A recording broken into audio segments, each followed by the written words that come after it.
Let me speak my piece. It's for all my dogs, coming straight off the leash. She kill them all like the Reaper. I need a girl like Meka. She jumping out the gym on all them hoes. Shorty came straight out the bleachers. Hey, she the baddest. Hey, that girl too bad. Hey, she came through with the combo. Cause shorty too lavish. Hey, that girl she the baddest. Hey, that girl too bad. Hey, look, she came straight with the combo.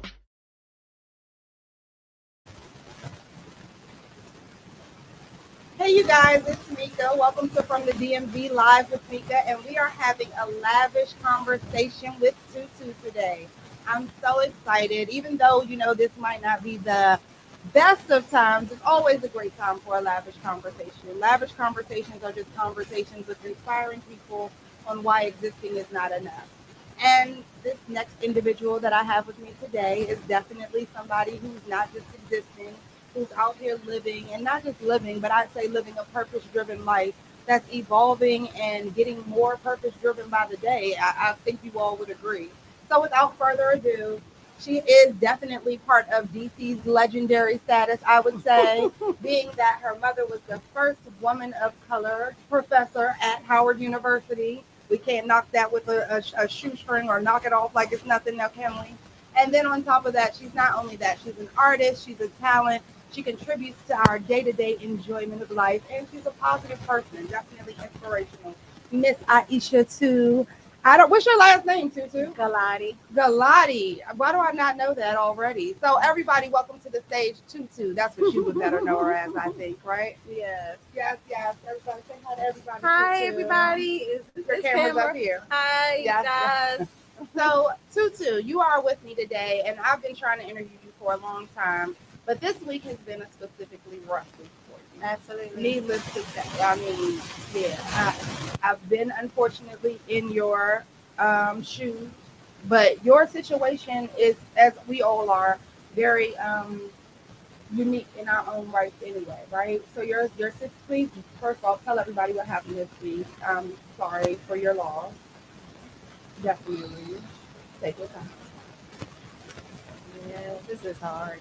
So this week, I'm gonna tell them. This week, Angel transitioned. Angel is Tutu's daughter. I know a lot of you all have seen Angel's pictures. You've seen Tutu caring for her, telling her stories, about just being beside her even in the hospital bed, being beside her at home, just everywhere she goes. If you don't see anything else, you definitely see that light beside her all the time. But even though, I mean, before you even tell us your thoughts, I just want to say you realize that even though Angel is not here right now in this physical form, she's in a greater form right now, right? You realize there is no pain, there is no sickness, there is no limitations in her current status, right? Mm-hmm. And there's not only that, there's nobody to hurt her. There's nobody to say an ill word or ill anything, be in a bad mood and take it out on her. Any of the things that we all deal with as humans. You know what I'm saying? Yeah. So I know there's not a lot of solace in that. But as you're dealing with what you're dealing with, I have to tell you that's what will bring you solace, to make yourself remember those thoughts. The fact that transition is an evolution as well. You know what I'm saying? Not just for her though, for you, right? Because honestly speaking, I have to tell you, I see my son all the time. Not visibly see him. I see him in the things that happen for me. I see him in the doors that unfold, that unlock for me, that I didn't even touch. You know what I'm saying? Thank you. Thank you. And I promise you that's definitely what you're going to be saying as well. Now, so can you tell us a little bit about Angel? Let's start there. Okay. Yeah, let's talk about Angel. Angel Elise was born prematurely. Yeah. On 6/9/15. Pretty little caramel color. Yes, honey. in Charlotte, North Carolina. Yeah. My doctor actually sent me home. I told her I was having pains, and I thought it was from an argument with my then husband. Mm-hmm. And it just, I've been pregnant before. Okay. You know what I'm saying? So I know something is wrong. Because you have an older child. Yeah, and I'm like, I feel like I'm having contractions. Uh-huh. And she just kind of like told me, well, okay, come in, I'll check you, da da da. So when I went in there, she like physically checked me, but she didn't check me with a sonogram. Mm-hmm. And she sent me home. Mm-hmm. So that was around 12 o'clock p.m. So I started to have contractions around 10 p.m. And my girlfriend Krista and Gabby, her daughter, came to the house. We were like timing them. They weren't like really heavy. Right. So I'm just like, I'm okay. Y'all can go home. Right. They went home, and 2 o'clock in the morning, that baby was trying to come out of me. Oh my goodness. And at the time, I had a roommate, so I asked her to drive my Camaro to the Presbyterian Novant Hospital. Okay. Where I've been being seen before. Right. Where you just were sent home though from, right? Yeah. Well, it was actually a private practice, but it's still under the same facility or whatever. Right. And so when I got there, I was already my water already broke from the ride from my house to the hospital. Gushing out even in a wheelchair. Had about 30 minutes for them to say, "Oh, we're taking your baby now." Yeah, so I'm frantic. I'm trying to call her father. Right. I'm like, so you were there alone? Just no, it was friend. just us two. Yeah. So all of my family is in DC. Right. So at the time, it's just me and my boys and my pregnant belly. Right. With literally no family. Yeah. Yeah, my grandma Dove, she was in a nursing home. She couldn't even talk really anymore, so I can't even count that. Right. But in need, if I feeling down, I would go see her. Right. Okay. But literally, I was not physically with any family. Yeah. Friends, clients that turn friends that I consider family. Thank yes, God. And I love them. Yeah. Like thank God, but there is a difference. There is a difference. Yeah. I would trade them any day. Yeah. For blood. Yeah. But when I actually had to think about the time frame that I had because it was so short, I kind of like freaked out because I just couldn't think about my mom, just about contacting my mother and my husband. Right, like, right. That was it. Everybody else was on the back burner. Yeah, of course. So 30 minutes in, they were trying to find her. She was so tiny. She was 1 pound 6 ounces. What? Yeah. So they was trying to find her. How far along were you when you I was had 25 weeks. Oh. Mm-hmm. Yeah. And for anybody that's had a baby, so I just want to be clear, I had a baby at 20 weeks. Oh, okay. So And I had to watch the baby pass away. Like they already told me before I had the baby. So the baby was stillborn? It was breathing, but they Really? told me it wasn't going to make it. How? Yeah, they were like, it's not. No, that's not. I could hold, no, not even in I my did the phone. same. Really? That's not true. Oh, Let me finish telling you. Yes, finish the story. Let's get back to the miracle. Yes. So that was on the 9th of June, right? Wow. Her father's birthday was the 10th, the next day. So they put her in the NICU or PICU. I forgot what they call NICU it. At that time. I think it's called PICU in Charlotte, though. Oh, really? Yeah. Okay. So I've never heard about it. I've never, had one-on-one seeing kids with special needs, really, for real. Well, no, let me take that back because her cousin had the same disorder. But it's a little different. It's different. It's very different. With your child. Right, with your child in your home, right? Yeah. So, as I'm visiting her, like the first eye contact, the only thing I could do was cry and plead out to all of my followers to pray over my daughter Angel Elise. Really?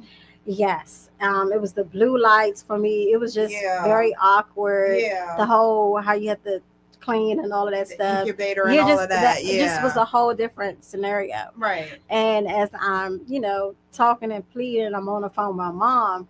She's like, "Oh, Debbie's rushing me, through the airport. They no wait, none of that." And she was here like 45 minutes. Okay. Because I was trying to tell her, "Mom, these people are telling me that Angel's not going to make it." Like she was already named. Okay. My son Bungie named her. And I said, I'm just thinking like, I got to have a funeral for a little, baby that don't even look like a baby. Right. And my husband would say, she looked like an alien. Because she was so little. Yeah, that's how he would describe her, right? Because they're so little. Honestly speaking, it is what it is. It's taken aback. It takes you aback. Yeah. And so he came and he was there, and 30 minutes that they said that we had, because the vitals was just going up and down and up and down and up and down, went past the hour.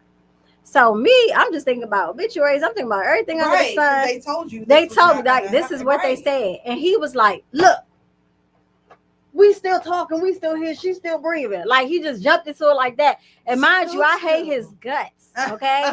But in that moment, I listened to what he said. That's what you needed to. And that's what I needed to do. Like shut up and listen and see. Yeah. Right? Yeah. So I saw and I said, no, y'all not unplugging her. Yeah. We good. Well, Miss Scalati, oh no, I'm sorry, Mrs. Springer. Well, Mrs. Springer, I just want to tell you that if you keep her, she's gonna be this and that. I said, well, guess what? She's a part of me. She's breathing. How about I don't that? care. She had one eye, one leg. That's mine. So Tutu, real quick, right? The first thing that popped in my head just now. First off, if I was there, you'd have been telling me shut up too, because I'd have been like, girl, I'm telling you, because I did this. I had a baby at 20 weeks. I'm telling you, it's not a good chance. You know what I mean? I'd have been like, I'd seen this. So this, in the first place, you already had a miracle in front of you. You feel what I'm saying? And I know it probably is not. I don't know if this is at the forefront of your mind, but what a miracle, what a blessing is it that how old did Angel Elise live till? To 10 years. 10 years. And in that time, man, that was saying, you know what I mean? She's gonna make it. You just need to calm down. Maybe that was his whole purpose, was to tell you it that. had to have been. Like, because such is a nuisance and a thorn in my butt that he had been the whole entire time. It had to be a deeper connection. That's awesome. You know what I mean? So I thank him for that. Yeah. You know, but yeah. I've been getting this now. I got it all the way to these final days of sending her back home. So now, now take us into what transpired. What happened with Angel? So if you can, I will, because we need to increase visibility and people need to know. So what happened was they told me that she had a brain bleed due to how long it took them to get her out of my stomach. Oh. Yes. Okay. So the brain bleed was on the right side, which affected the left side of her body, right? So you're telling me when you went to the hospital because you were having contractions, and I got sent away, as Black women often do. I can't. Okay, so I have 5. Well, I have 4 kids, but I've had 5 different pregnancies, right? Yes. If I could tell you how many times I've been sent home, sad, or sent to the hospital and find out hours later my doctor's not even at that hospital. So let me tell you first and foremost, because I like to explain this to people. Yeah, like dogs, we're not supposed to breed with certain people. I was not supposed to mix with this man. Okay, and I was told that 2 weeks prior by a specialist, because my cervix or something was like at 2 and normal women is 4. So they knew that Angel was going to have some type of special needs. Wow. They knew. That's wow. Because I was just starting to get the pills that you stick in yourself or whatever. Yeah. And then I was supposed to start getting the shot.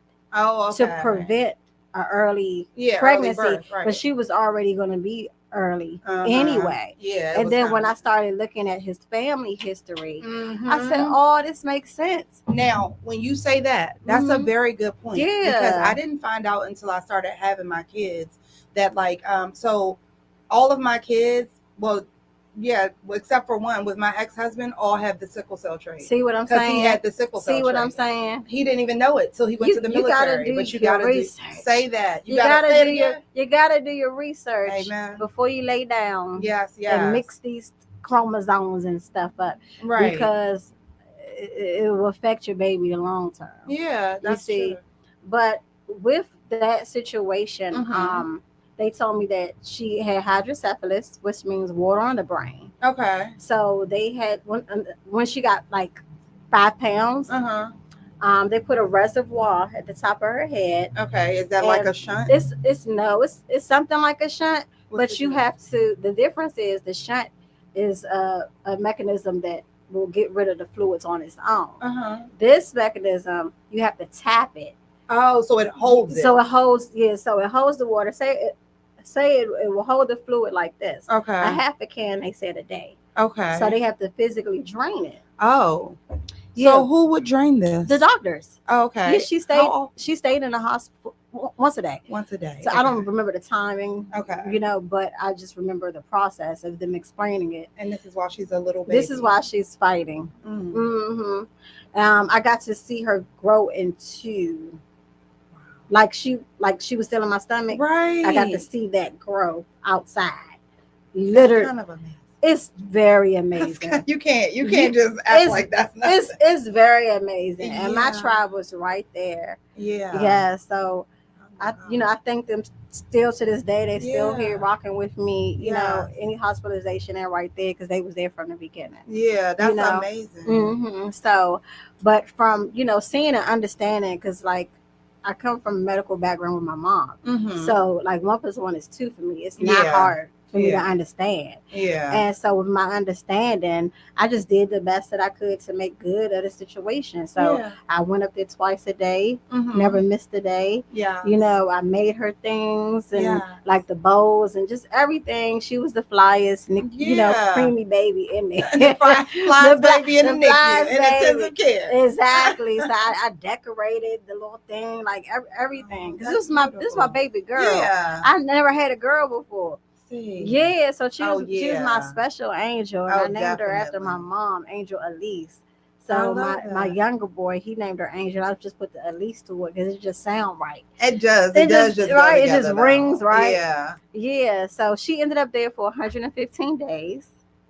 115 115 For anybody days. who's a mom listening, I just want you to think how you would feel when you have that baby. So not only you still get discharged from the hospital, right? You still gotta go. I got discharged 3 with days. no baby. Did you get 3 days? What was it? 4 days? It was about 4 days. And that was kind with no baby. Yeah, and no baby. Rolling out with no baby. How was that? Heart-wrenching. And so when she finally did, after you passed 100 days in the hospital, you visited every day. When she finally came home, what was that like? Woo! It was a celebration. To say the least. It was a party. It was just custom everything. It decked out the room. I actually sewed her bedding. I never did that before. That's cool. Yeah, like really everything custom for Angel. Like it was pretty. So me and her father still was separated, right? Because I actually got pregnant with her the same day I put him out.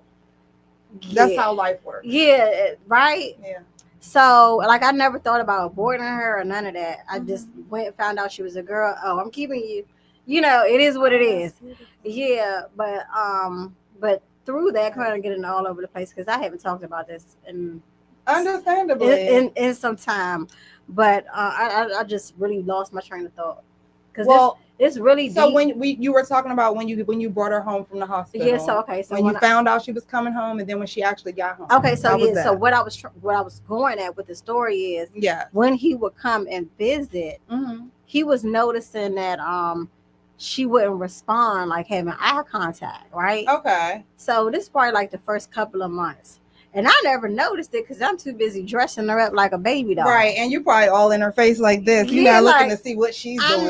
Right. And then you're not spending time. You're passing by. Yeah. So I said something to the doctors. I was like, my husband had noticed that it doesn't seem like she can see. And they tested her and they were like, she was blind in one eye, can see out of one. Oh, really? So I went through that.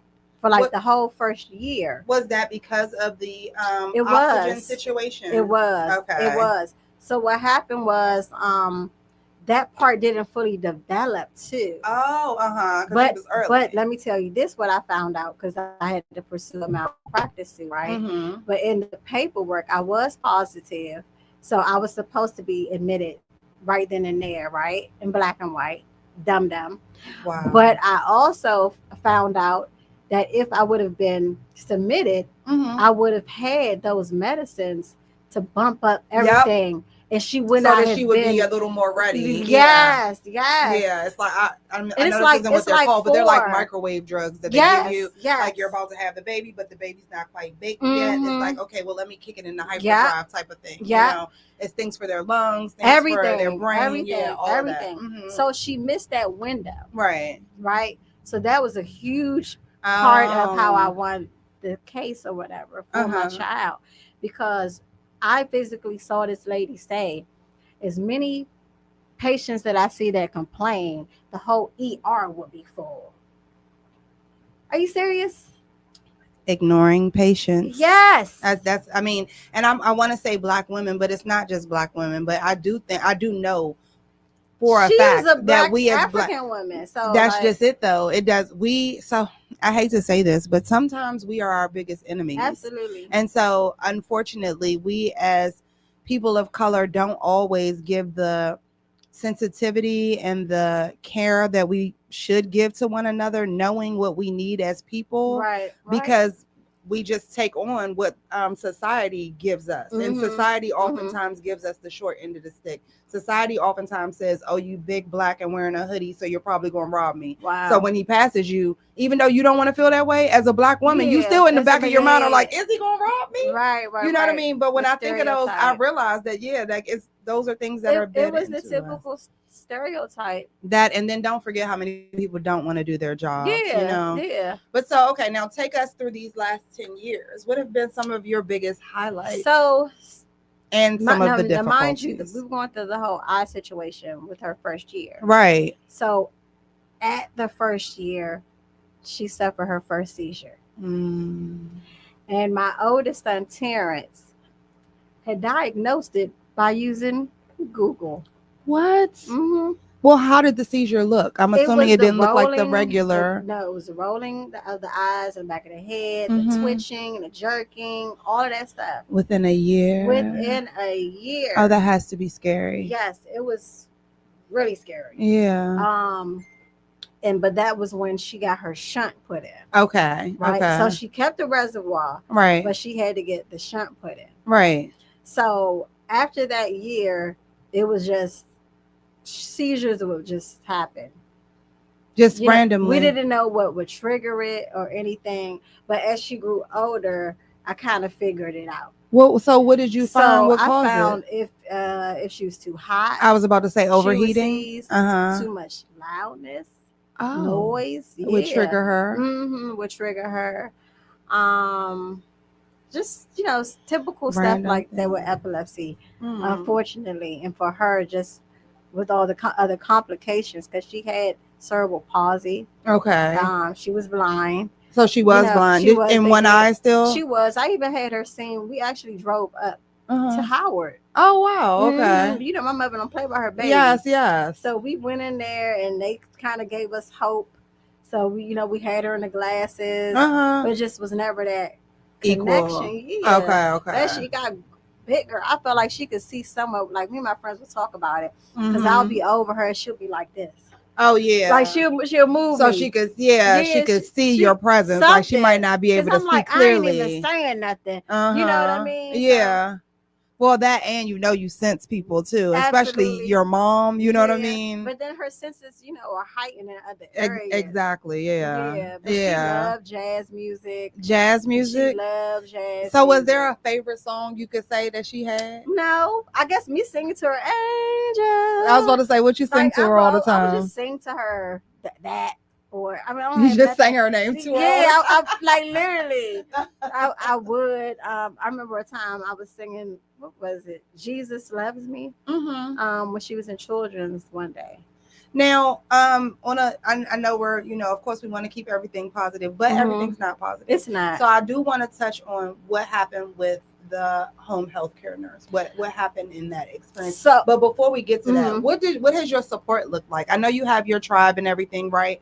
But even with you having having people around and stuff, how many times over the last 10 years have you looked up and felt like, even though people were around, you were having this experience by yourself? Because this is your child when it comes down to it. I would say,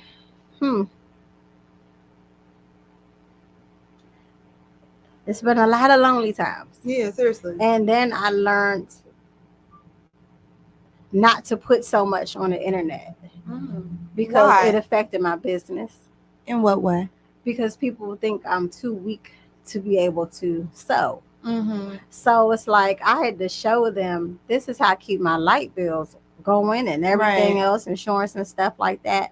So I would take orders in the foyer. I have a question for you, right? So when when when my son passed, right? Both of them, matter of fact, I know that people have a tendency to look at you, right? And look at you. You know what I'm saying? And because they look at you, people oftentimes don't give credence to what you're actually dealing with, right? So right now, I know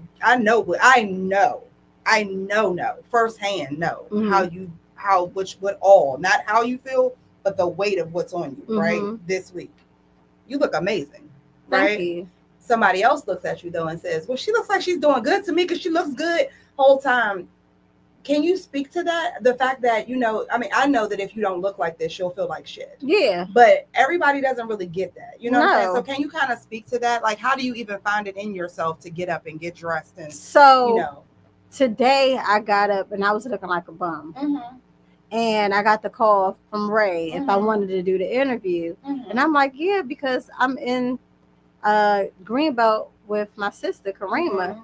And I had to have her come to support me because I was trying to find a dress for Angel. Okay. I physically felt like I could not make it because when I went there earlier with my daughter Angelica, I broke down in the store and I could only purchase some gloves. The crowns freaked me out. Just everything kind of freaked me out. You okay? Hold up. Something happens to our live. I'm making sure we still good. Okay. I think we're good. Hold on. Can you all hear us in the chat? I need to find out if we're in here. Let's make sure. Ray said it was buffering.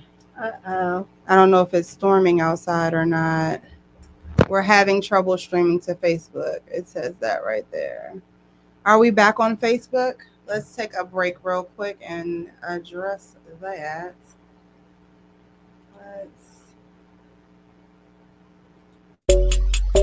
Hey, look, let me talk my talk. Let me speak my piece. It's for all my dogs, coming straight off the leash. She kill them all like the Reaper. I need a girl like Meka.